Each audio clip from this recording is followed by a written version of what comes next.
All right, thank you for joining us. Ryan Slocum here. I am joined by Brock Rice and Nick Hortze today, and they're joining us on a sad day, actually. WWE making massive cuts to the roster, 22 wrestlers that we know of as we are taping, a whole bunch, I think 9 backstage folks as well, at least 9 that have been furloughed.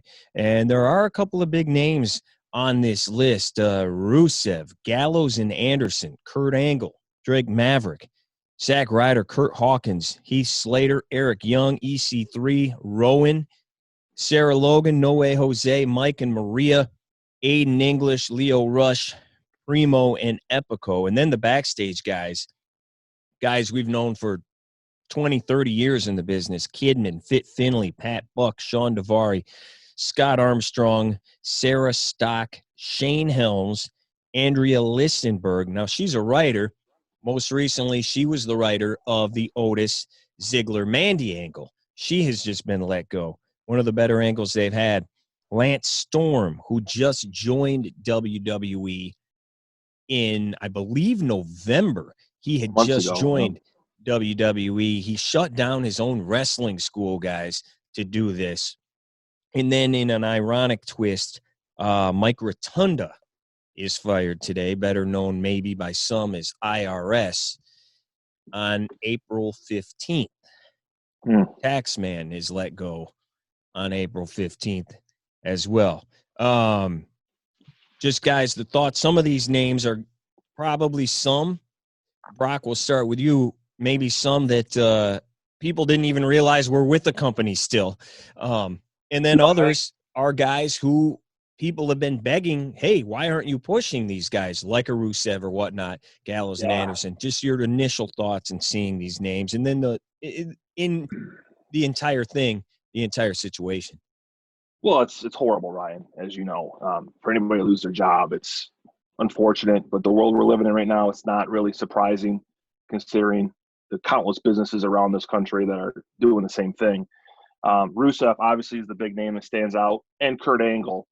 And I don't mean to make jokes. I'm not trying to be funny, but when I got home from work tonight, my 9-year-old little boy, I read him the list of all the wrestlers that were let go. And the first thing he says to me is, "Dad, that's all the top contenders for the 24/7 championship." Yeah. You know, and it's true. I mean, it's a bunch of guys that, in my opinion, weren't really used that great. So much potential there for a lot of these guys that were never really creatively used properly. And it's just unfortunate. I think a lot of these guys will land on their feet, but just an overall horrible day in the wrestling world. I mean, it's just as unfortunate. Well, and I bring both of you guys in for specific reasons as well. Brock, you are a sales manager at a television station in Michigan. So we want to get your perspective on that once we get to that, just so everybody, whoever is watching this, knows. You may have a unique perspective as far as that goes, being a television sales guy and the way sales are right now with this pandemic. And Nick, you're a teacher in Orlando, Florida. And as we know, WWE has been deemed essential in now all sports as well. They're not going to be alone. But we want to get your thoughts on that. We will get to that in a minute. Just wanted to let people know that. But first, just your thoughts. Any names here that really stand out when you saw it? You're like, dang, man, they missed the boat on that one. And some of these guys are going to get picked up, but some are not, because the other companies are in trouble too. But yeah, your thoughts just in general, Nick. You know, a couple of them that I didn't know Primo and Epico are still with the company. That one really kind of shocked me. I've never really felt either way on those guys. They've had some good runs, bad runs, whatever. I didn't know that. Gallows and Anderson probably are the two big ones that, I mean, I don't know what they're doing there. Those guys, they just won this big tag team tournament and were crowned the best tag team in WWE.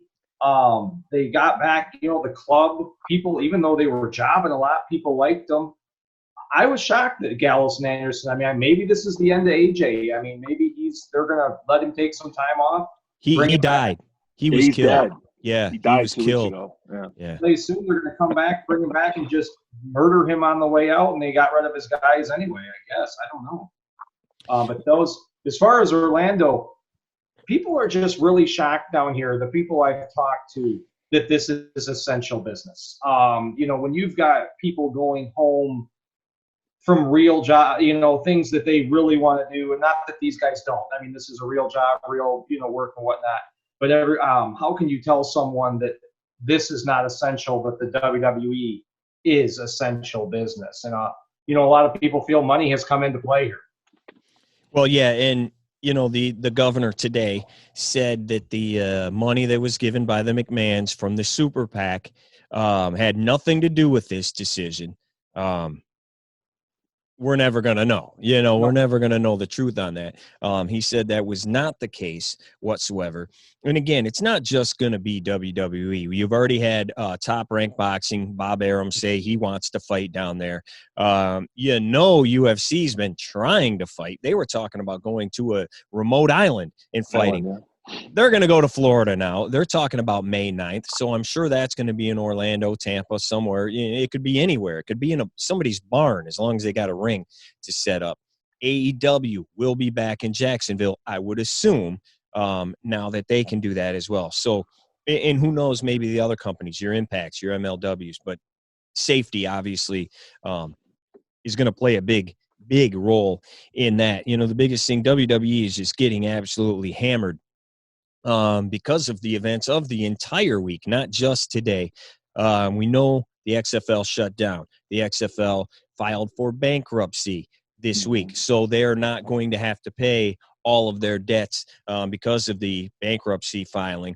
So people are looking at McMahon, and he's the devil and everything like that because he's saving money, basically. So there's that. There's all the people that lost their jobs with the XFL this week. Then this comes into play. And the biggest thing, WWE did put out a statement. They're saving about $4 million a month with these cuts. And again, we don't even know the NXT folks as of yet. So $4 million a month with the cuts. And they are also announced that they are not, a lot of people don't realize this, they are leaving Titan Towers.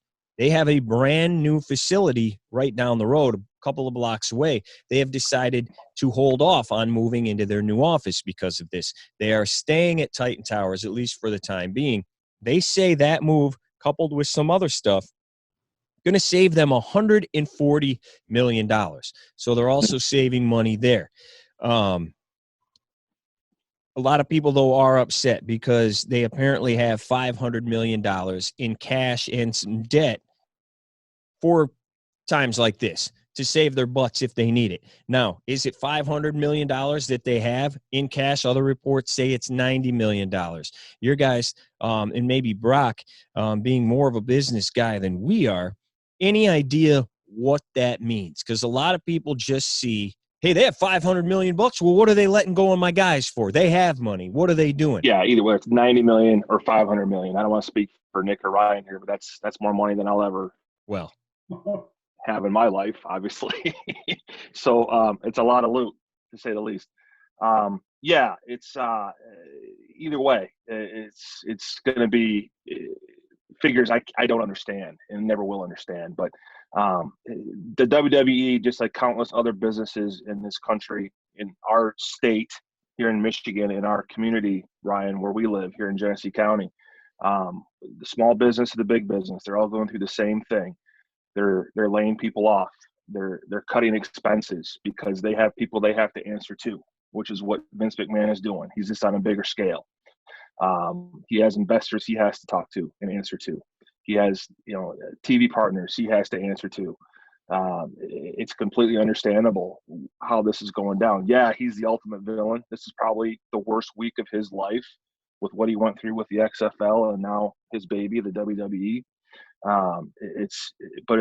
It's daily for me. For the past month here in our mid-Michigan community, I'm dealing with businesses that are going through the same thing, laying people off, on the verge of tears, asking if they can make payroll. I mean, it's devastating to hear. And the biggest thing is they don't know if they'll be able to open their doors when this is all behind us. And that's the scariest thing. Is I read a report somewhere, Detroit Free Press, I believe, said that 1 in 3 restaurants are not going to make it in mid-Michigan or in Michigan as a whole. Right. That is frightening. And I'm sure it's not just restaurants. It's any kind of business that's, shut down right now and can't operate. So on a bigger scale with WWE, yeah, I completely understand why these decisions were made. Obviously, I don't want to see anybody lose their job, especially the people that we look up to and cheer for every Monday and Friday night. It's tough, and it's something I never thought this day would come with the kind of dollars that they've been dealing with over the years here. It's just all around unfortunate, man. Well, yeah, and Brock, a couple of things. I mean, you make your money off ads, and people can't afford to advertise right now. I mean, there's not a TV station, radio station in this country that isn't going through what we're going through right now in Mid-Michigan. Advertisers left and right, first thing on the cut is their advertising. Absolutely.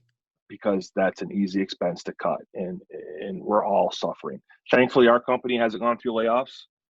We were told they weren't going to, but there are other ownership groups in our industry that are, and it's frightening, man.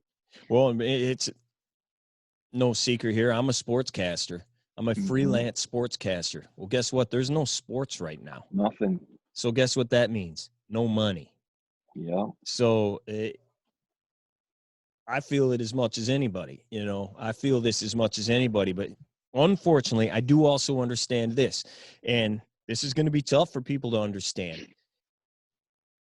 Vince McMahon, and you mentioned it a little bit.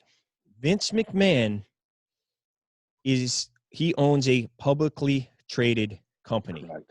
That's the difference between this and an AEW. And who knows what's going to happen with AEW. They say everything's going to be fine. They're not going to lay people off. But Vince McMahon, his responsibility is to his shareholders. Correct. It is not to his employees. And that sucks for the employees. And take it from a guy who has a job waiting for him once sports start again. But when is that going to be, right? So that could be 2021. The governor of California just said, I don't see anything with fans until 2021. So does that mean we're not going to have any sports? What are we going to do? No longer than that.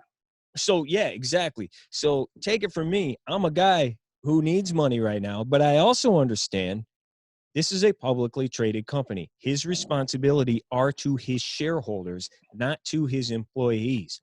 Right. And he's doing this, though, Nick. Let me say this real quick. And he's doing it right before the quarterly business announcement. Well, of course he is. Yeah. Because he's got to talk to his shareholders here for his quarterly thing at the end of April. And he has to show them, hey, we're trying to do something about this right now. We're trying to do something so his stock doesn't crash even more than it already has, because it was around $90 in the summer and now it's around $35, $33. It sucks, man. It sucks.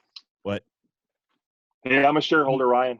And, are you? It was looking pretty good. It was looking pretty good back in the summer, and right now, not so much. Yeah, you should have sold that sucker. As soon as you saw that first SmackDown, you should have sold your stock. Hey, man, you're right, but that's the one stock I will never part with. To say I'm an owner of WWE stock, it's kind of cool to say. No doubt. Nick, you had something, man. Go ahead. Just from the other point, I just wanted to make sure I wasn't piling on one way or the other. Oh, no. It could be related down here to money. But I will say this too, and I'm not trying to put any other state in a lesser situation. This state is heavily reliant on tourism. And we are not, that is going to be one of the last things to come back. Multiple people coming in from all over the world to come to this state. If I'm not mistaken, we are the #1 tourist destination in the world. Your city, and your city alone, dude. Yes. And from a government standpoint, I also look at that. We got to get revenue at some way. And so that could be playing a factor in to letting these people come in just because this is our beaches, our part. Disney is closed. Disney never closes. They don't close. Right. Well, and that was another thing I was going to mention. Yeah. Of course, this is going to hit and all the wrestling people are going to be mad because we're talking about wrestling. This is what we talk. We're not, but it doesn't make it any better, but it's not like Vince is the only person on earth. Disney has laid off people. Sure. Even going back a few years ago when ESPN had failed to get their streaming service going, they let 500 people off there over a 2-year period, 250 at a time. And that's obviously before this, but Disney, as you speak of, has laid off a ton of people. What did Macy's let go of in the last however long? They're shutting down stores. Macy's, dude. And it's not just because of this. It's because of Amazon and whatever as well. But you're talking like 100,000 people they laid off. Logan's Restaurant, I know, just shut down altogether. They were open one day, next day, not open anymore. Every single store across the nation is just done. Hey, before we start today, Ryan, Best Buy, 51,000 employees nationwide. Did they really? I hadn't heard that. Crazy. Well, and they're another company that a few years ago did shut down stores as well because of your Amazons or whatever. And then you started seeing their kiosks and whatnot in the mall, in airports and all this, trying to come up with a different way, a different business plan. I mean, it's just terrible. I'm just giving the other side on there because it's fair. It's fair. They're doing that because he has guys that he has to go to. But let's talk about, if you guys want to, what maybe is next for some of these guys. I got to assume, you hear right away from people, oh, AEW is going to get blah, blah, blah. Well, they, don't have the time to invest in a ton of new people. And they also, money right now. They're in the same boat as everybody else. They're not making houses anymore. Hey, Ryan, how lucky right now is AEW? Think about it. Back in January, they got that 4-year deal from TNT. If that deal doesn't happen, man, that might get pulled.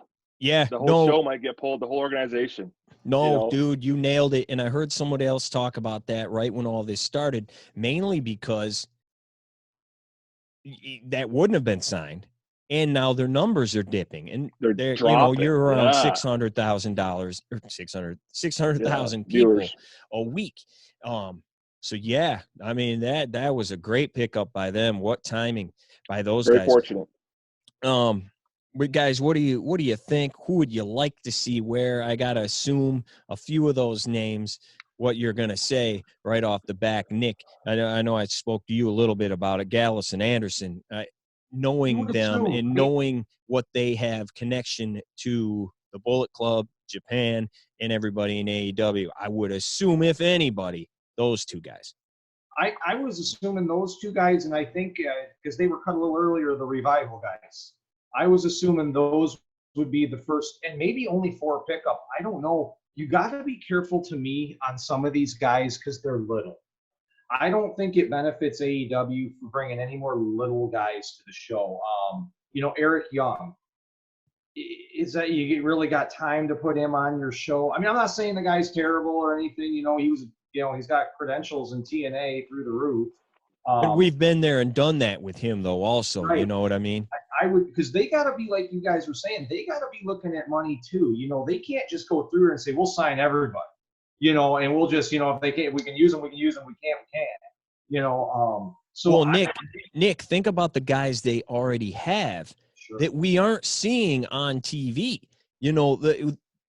Half the guys they were putting on TV in 2019, and then they had that one really bad show before the turn of the year. Since then, a ton of those guys we haven't seen, and some of them already we have not seen. So they don't have the TV time to go sign 20 more guys. Because where are they going to put them on? Shoot, I lost you.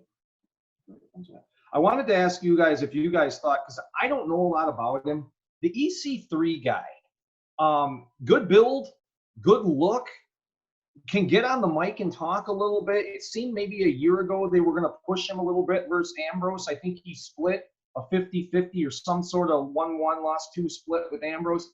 Would he be an addition to AEW? I mean, he looks like a wrestler. He was the biggest name in TNA. 2 years ago? Wasn't he the Dixie Carter's stepson or something, or boy, whatever it was? It was nephew, I believe. Nephew, yes. So I know he was a huge, huge name there, was their champion, and came in with a lot of fanfare. I didn't know much about the guy. And when I saw him, yeah, he won a couple matches against Ambrose, like Nick said, but they didn't build him. They just said, hey, here's EC3 from NXT. Cheer for him. Well, which they do with everybody. They do that with everybody. You got to build the characters. Don't assume that everybody watches every match on television across every platform. You can't. I mean, you got to build these guys to the public so they have a reason to cheer for them or have interest. I had no interest in EC3. I'm sure he's a good wrestler. He's got a fantastic build. I was bored with it. Well, there wasn't even Brock. There wasn't even anything to get bored with. It's exactly what you said. They had that vignette, whenever that was, right before WrestleMania, where they had the 6 dudes who were getting called up, and he was a big part of that. And then it was, here he is. Yep. This is him. And why cheer for him? I went off on Austin Theory the other day. Guy looks like $1 million bucks. He's 22, all this. But they just put him out here. Here he is the week before WrestleMania. Here he is at WrestleMania after 5 days, and now he's in the King of the Ring qualifying tournament. I'm like, who is this freaking guy? What has he done? Here I was falling asleep on Monday Night Raw watching his match because I didn't care. Right, exactly. I just didn't care. He was the Evolve champion. I've never watched Evolve in my life. I don't even know what Evolve is. I know it's a minor league wrestling organization. I know what it is. There. Yeah, I mean, I do too. But I'm just saying, you're right. That doesn't do it for me. I need more build. Right. Give him some backstage vignettes. Let the guy talk. Anything it's not hard. The biggest thing WWE used to do, and obviously this is 30 years ago, but when they did bring in guys, even a guy like a Sid, who you did know who it was, they got vignettes. So when they came on your television, you kind of knew them a little bit. You kind of knew them a little bit when you brought them in. Yeah, now you got in. By the way, Zelina Vega was awesome Monday. I mean, that was her coming out party. She was incredible during her 3 interviews, her time during the match on the mic. She was great on commentary. But, okay, that's great. But I still don't know anything about him other than she said he's perfect. Okay. Great. Well, now I'm ready to watch. Like, I got to know something about this guy. And they do that with every single NXT guy. Well, we build him on NXT. Well, I wasn't watching. Right. That's a huge problem. EC3, I did actually see a lot of it. That's the very last time I was watching Impact. I saw a lot of that. He was good. The guy could cut a promo. Like, I believed him that he was some rich little punk. Kind of like what a toned-down version of what MJF is doing in AEW right now. Just a rich, snotty dude, and he was related to the owner, so he thought he could do whatever. But he was good. He was good. He could be somebody. But, again, Brock, what do you think? I mean, you know, with Rusev's size, I think he could be fine in AEW, but he's a guy I could see in Japan. And, you know, I agree. And that release kind of startled me too, because, you know, he's got the Total Bella or Total Divas connection with his wife, who was on the show at one point. I thought he was almost untouchable due to that franchise, you know, with the Cena and Daniel Bryan, who was part of that show too. I thought Rusev would be a lifer just because of that show. Plus, his wife just signed a big deal, right? Right. Yep. She just signed a new contract, so she's still under contract unless she's going to get released later today. That's got to be interesting. Does he go overseas to Japan with his wife working stateside? Right. I don't see that. So I think AEW could be a good option for him. They're based out of Jacksonville. You know, they live down there, I understand. So that could be a good fit for him. Yeah, they're in Nashville. So. And again, I could see that being a guy they would want. But how many guys can they take? That's the biggest thing. And right now, can they afford? And I know they're getting a second show. I don't know when that is. Like you mentioned, Brock, they have the new deal that they're getting. I don't know, though, if that's next year, when the heck that is. Because in a 2-hour show, man, they don't have a lot of time to put. Even if you go get the Revival, Gallows and Anderson, and Rusev, that's 5 those 5 dudes are going to command some TV time. Agreed. Agree wholeheartedly. And you don't want to become what the Detroit Lions are to the New England Patriots. I mean, you don't want to become the dumping ground for these guys coming out of WWE. You know, I'm not saying you can't sign some. I mean, some people work better in some places, man. But if it just looks like all the guys that can't make it in WWE are heading AEW, I think it'll hurt their product too. Agree wholeheartedly, and that's the Ty Dillinger factor. You know, I mean, Ryan, you and I have kind of butted heads on this one over the last couple of months, but Ty Dillinger was terrible, in my opinion, in WWE. And guess what? Sean Spears, his new persona, is terrible. I think it's the same guy. He's got Tully Blanchard as his manager. It's the same thing. The guy's it's no good. So how many of these guys that are struggling in WWE now are going to be able to translate to AEW with the fans and become big stars? Yeah, I think Gallows and Anderson were underused in WWE. They'll probably succeed there. Rusev, I think, is a natural heel. That guy's fantastic. He'll succeed. But some of these other guys, I don't know. I'm going to have to – it's all about the storytelling. Well, and I think that's the thing with Spears. I don't know if he would have lasted full time, but that initial thing when he first came in and they were doing the Road 2s before they were even on normal TV, it was all on YouTube. The Spears stuff was good. The stuff with him and Tully. Then he fought Cody, and then it was over. And then they just basically dropped him pretty much after that. But that initial little run was good. But, no, I totally agree. Like, some of these guys, I just don't know that anybody's going to care. He would be a monster down there. He would be a monster. He's way bigger than the vast majority of that roster. Yeah, I think he could be very good there. Gallows and Anderson could be very – if you let those two guys – I don't know if anybody's ever seen any shoot interviews or anything with those guys, especially when they were on the Stone Cold podcast a couple times. Those dudes are freaking hilarious. They can talk, man. They can talk, man. And if you ever watched any of the Southpaw regional stuff, they had a huge part in that as well. They are funny. Let those guys be them. Now, I don't know that I need to see a 8th incarnation of the Bullet Club. I don't know what they'll do if they go there, but they are boys with all those guys. I mean, they've worked with them in Japan. I don't know that I need to see another incarnation of the club, but I know whatever those guys do, it'll probably be pretty funny at the very least. Another guy I could see going to AEW, guys, is Rowan. His former tag team partner now has a very big role on AEW. Yeah. The former Luke Harper, who is now Brody Lee, the head of the what's the faction called? You know what I'm talking about, the Dark Order. He's the new head of the Dark Order over there. So I could see Rowan being a part of that and having a big role. I mean, he's a big guy.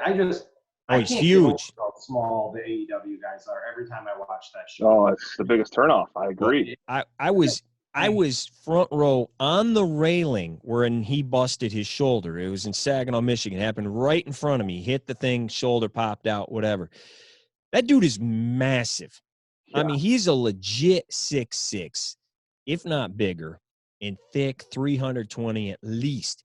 That dude, I mean, the guy they got there now with Jake is a monster. Archer compared to everybody else. I mean, this guy would be, man, right there next to him. He's not as cut, and we haven't really seen as much because he's got that jumpsuit on. But, man, that guy is a monster.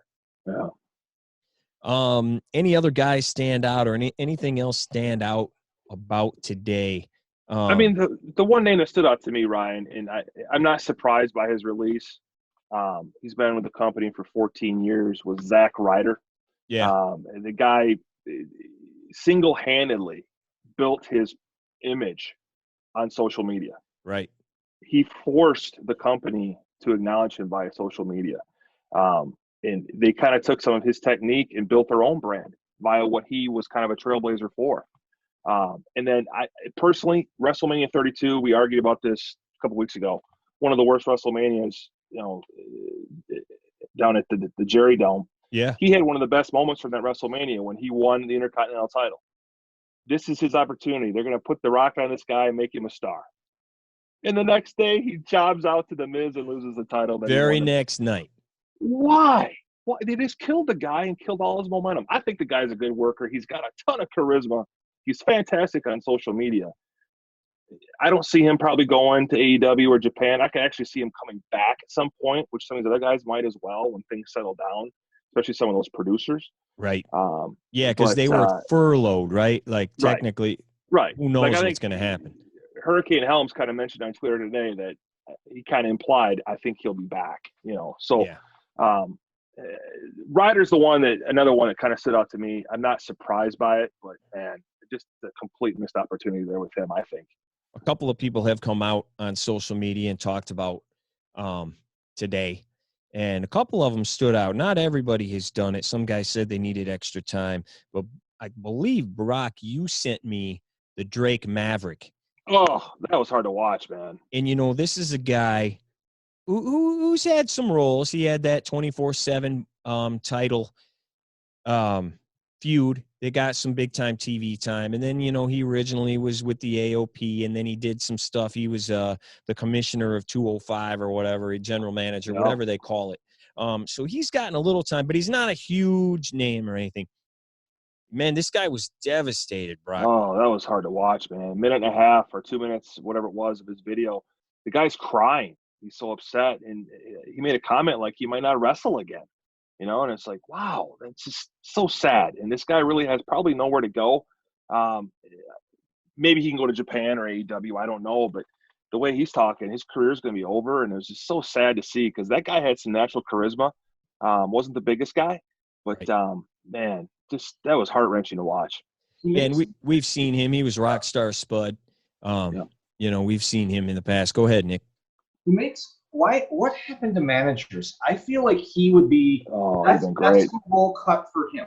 He would be a great manager to get some of these guys that cannot talk over. He can talk. He did that. Nick, he did that with the AOP for a minute, but that didn't seem like the right fit for him. He's just not a manager era. You don't see him. Other than Heyman, with Lesnar, but. Well, and Zelina starting Monday, they really put her over. She's elevating this guy. She's making him sound better. He's not even talking. Yeah. I'm a big fan of managers. I hope that guy lands somewhere because he can talk. Yep. And he had great skits, man. He was talking every week. They're joking about, have you consummated your marriage yet? It was great. It was great stuff. The guy's got natural good charisma. And I agree with Nick. He'd be a fantastic manager. Missed opportunity. Yeah. Yeah, big time. And it looked like they tried, but then, as we hear anyway, and you can kind of tell Vince gets bored with something, and then that's it. It kind of seems like that's what happened with him. Anyway, the other one was Mike Bennett, who is Mike Kanellis, married to Maria. They were both let go today, and he put out a great video. And that guy, he's been so positive and forthright in the problems he's had in his life the last few years. And he just said, it sucks, didn't see it coming. But then he immediately just started talking about everybody else and all the other people. And he didn't even, how devastated he was and how happy he was that he got to work with all these other, quote, talented people. And he thanked the fans. And then he said, hey, we're going to be all right. My wife and I made it through my addiction. And then he pulled out the Rocky line. It's not how hard you get hit. It's, how hard you get hit and get back up kind of thing. He was very positive about the whole thing. So that was very cool to hear as well. Before we go, guys, maybe who are you most sad to see go? Rusev, though, I think they really could have done a lot more with. They built him as this ultimate huge heel all the way up till WrestleMania 31, had him face Cena. And then he lost that match, and then the push just kind of died after that. And I think they could have built from that and still made him this monster. He could have been a possible heavyweight champion that the faces could have chased as the evil bad guy champion for years. I think really he could have been a main event guy, and they just completely missed the ball with him. And the one that was kind of shocking to me that got let go today, that really wow, holy smokes, which we haven't talked about yet, was Mike Keota. the referee Yes. for 31 years. You know, he started in 1989, the year of one of the greatest WrestleManias of all time, WrestleMania 5. He was a rookie that year in the company, and 31 years later, I mean, today he got let go, which really shocked me. That guy's been in so many big matches, you know, Rock and Cena, and you know, so many huge matches over his career, and gone like that. It's just that one kind of shocked me the most. Well, and he was the referee there. Main guy. Once Hebner's especially got let go, but even when Earl was still there, 98, 99, you mentioned Austin Rock, like you'd always hear JR, referee Mike Keota, every time. He was the guy. And I don't know if we don't know what's going on behind the scenes there, but 31 years, maybe that was a big salary they had to cut, if that's why. I was very surprised by that as well. Nick, any biggest missed opportunity for you? Piggybacking on Brock a little bit, Rusev, when he came in, I remember me and you, we were not big fans of this Bulgarian, Russian, whatever he was switching back for. Every other day. Yeah. Then they let him talk. And by God, he was good. He can control. I don't think he needs to be, I'm from some east of the Iron Curtain country. Just let the guy be a brute, be a talker. You know, I was shocked because and they just killed that angle with him and Lana. That just disappeared. He's gone. See you later. I do think they missed it on him. They bad gimmicks, bad writing, bad creative, all can come in there. And the other one, I'm still the Good Brothers. I had heard so much from everybody. I'm not a Japan watching guy. I don't know a lot about what goes down over there. I hear from you and from others. They had built the club up to me, all these people I have talked to, that they're the new NWO. They're the new biggest thing. Boy, what a letdown of runs the club has had in this. I mean, AJ has had some good runs with the title. Not really impressed with what I've seen with Finn Balor. They didn't use the club well. I'm kind of disappointed on their run. I thought, because I do like those two guys when I got to see them, I thought that you can use them. Carl Anderson can talk. Luke Gallows can talk. You know, I mean, Luke Gallows not super great in the ring, but like I said, I would take a guy on the mic over a guy in the ring 7 days a week, twice on Sunday. Absolutely. You know, so I'm hoping we get to see something, you guys. So maybe I see what everybody else saw in Japan. Yeah, and they had the classic look. They had a good look. They had the classic big guy, little guy, big guy, worker guy tag team that we used to see all the time, you know, thinking about a Heart Foundation or whatever, you know, the powerhouse and the workhorse. They had that. And Anderson can definitely go, and he can definitely go on the mic. I lied to you. I do have one other thing. You know, when this first happened, when a month ago, when sports started getting suspended, canceled, and all that, because of the way the wrestling business is built, it is now a television business. Yeah, they still have house shows and everything, but it's a television business now. I said immediately, I don't know that anything's going to get hurt more than wrestling, because it's a TV show, but it's sports.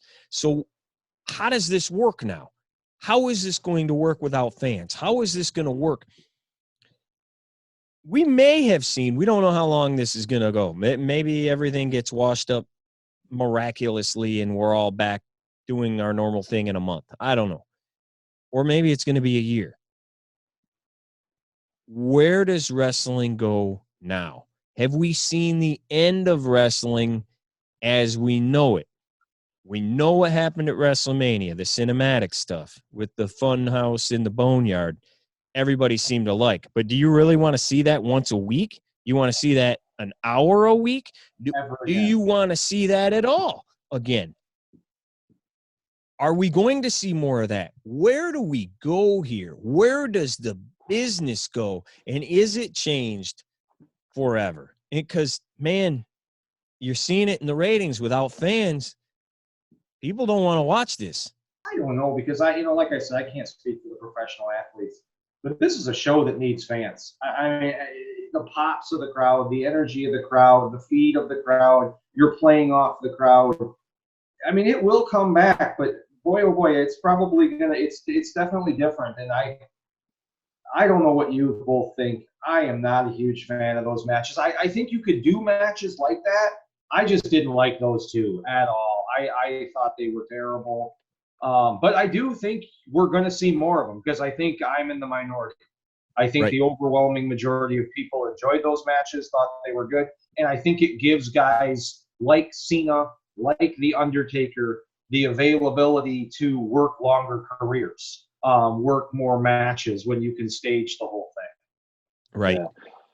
The empty arena shows that we're watching now are hard to watch. And my fear is that when things do get back to normal, gates and houses are going to be so much smaller because people are still going to be living in fear, and they're going to be scared to go to these arenas where there's lots of people all packed in, 18 inches from each other. Sitting on top of each other. Yeah, Yes. There's going to be some weak house show attendance and weak television taping attendance. That could be for the next 4 or 5 years. That could cripple that industry even more so than we really realize. That's what scares me. I mean, that's just for the wrestling industry. I'm talking about all things in the future. Are when you really think about things, how we operate regular life. Right. There's so many things that are going to be impacted by what this is doing. Whether we think it's a pandemic, obviously, but whether we think it's going to be as serious as what they're forecasting, I don't know. But man, the fear of what's coming when this is over is more scary to me than what's actually going on now.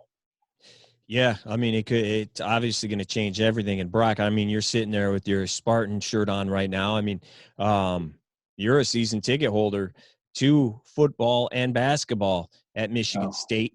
I don't remember your football seats. I've been there, but I know your basketball seats are bleachers, right? And people are crammed in. You're crammed in next to each other. The one time I took you to a game, they lost. So I said you were bad luck, so I wasn't going to bring you back. But man, we're packed in there. Go Iowa. You're packed in there tight. And it's even worse across the street down at the big house where you're really crammed in there, man. So I think attendance, even if they open things back up, attendance at all sporting events, concerts, whatever, wrestling, attendance is going to be poor. I'm telling you, because people are going to be scared to go. Sure. Yeah. Well, and you're going to see people wearing masks. I've watched New Japan. I've watched plenty of Wrestle Kingdoms, and you see when they take crowd shots, and that's not current. This is 5 years ago. People wearing masks in there. And I think we're going to see that for the rest of forever now.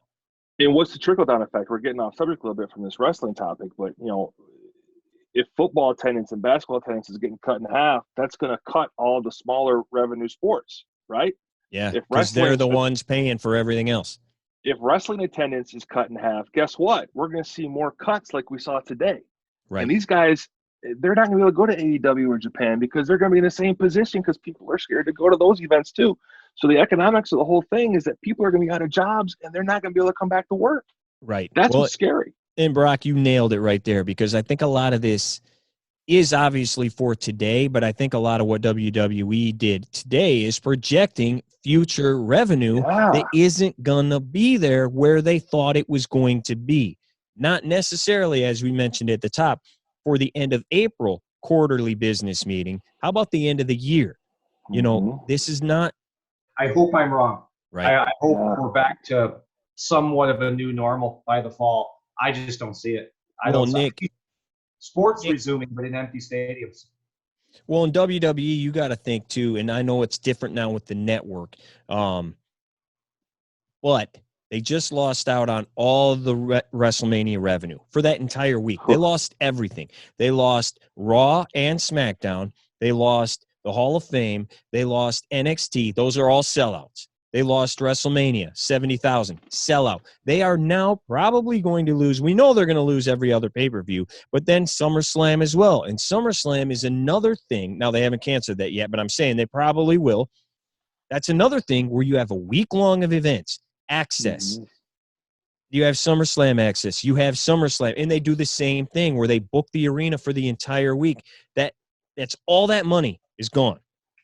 All of it. Man, it sucks. But no, I think we may be seeing the business differently. Can I ask you guys a question before we go? and this is going to sound terrible, and obviously it wouldn't help in revenue sharing. Do you think it would make the product, and could they even do this better? Could they CGI fans in, do you think, or people would get ticked if they cheered when they were supposed, because people would be cheering Roman? I got something for you. It was somewhere in Asia. I saw it on somewhere on ESPN yesterday. They had robot fans in the stands. And they would like make noise and they'd move and they'd do whatever. But yeah, they had random robots like set up in the crowd. Could you do to make the pops better, to allow them to talk even to a fake crowd? I mean, could they do that? Would it work? It wouldn't work for me. I mean, I don't know anybody else. I had people ask, like, are they going to pipe in crowd noise? I'm like, no, I don't know. That's me. That doesn't work for me, brother. It doesn't work for me, brother. Other people, it might. I don't know. I think you make some people mad. Piping people. Yeah. I mean, because people are going to, there's certain people, WWE wants you to cheer them. Fans don't like them. Oh, sure. Well, any taped show, you see that too. No matter what it is, they have, if they're taped in England, they got that noise piped in. Well, that was the norm back in the old days, right? On Superstars and Challenge and Primetime Wrestling, they pipe in the boos and the cheers. When they wanted you to get behind somebody. So. Oh yeah. Any Brother Love show, all of a sudden it's 20,000 people booing for 5 straight minutes. The perfect example is when Hogan got thrown out of the 92 Royal Rumble. Oh, yeah. Started cheering, and when he pulled Sid out, they all booed him. And then when they did the edit on Coliseum Video, they flip-flopped it. Right. The crowd noise, so. Yep, they flip-flopped. But you see the crowd cheering. Yeah, and the kid holding the Hulk Who sign and all that. Yeah. That's great. Well, fellas, I don't know that we helped anything or solved any problems or anything, but I appreciate you taking some time and giving a little bit of insight. Anything new other than Nick, quickly, that what we didn't talk about, being in Orlando, and you mentioned the tourism, and obviously that is huge. I don't know how that helps them now, though, holding professional sporting events, being that they can't have fans there. Probably they're getting money to come down here from somebody. Right. Dana White's going to pay somebody to perform here. Absolutely. The boxing commission's going to, some money will be made on these events. How it will help your local Joe, I don't know, but we'll see. I think we did. I just want to say thanks for having me, Ryan. I appreciate it. And let's just hope this doesn't happen again and these waves don't continue. Yeah. Oh, and it's just funny because obviously this is different, but remember the days when this was normal, like right after WrestleMania, they would always cut like 10 dudes, and no one liked it, but I mean, it was just kind of like, oh, that's what they do. And maybe they did it like twice a year. And today it's a completely different feeling, because at least for the time being, unless a handful of dudes go to AEW, there is nowhere else for these dudes to go. No. And I believe Okada and a bunch of dudes in Japan today talked to the government across a bunch of different New Japan and a few different territories over there, talk to the government, and they don't want to go. They want to. Tanahashi, Meltzer reported. Was Tanahashi? Yeah, wrestling should be the last thing to go back to normal. He said. Yeah. Yep. That's exactly what I heard. And so they're not starting back up anytime soon. Maybe some other stuff with Florida opening up. If guys decide they really need to make money and they don't want to worry about touching each other and possibly contracting something. But man, it's going to be interesting. And I don't know, man, we may have seen a big change in the wrestling world. Thank goodness for those old 80s tapes, man. Right. I still got them. You can't buy a VCR anywhere to play them, but from the network. All right, fellas. Well, I appreciate it. Thanks, Ryan. What a pleasure it. to be on with you and the great Quarantine Nick. It's been a Nick, great time. yes. A pleasure, gentlemen. He took the mask off today. Appreciate it, guys. Take care. We'll talk to you soon. Take care. Stay healthy. Stay safe, guys. Yes, sir. You too.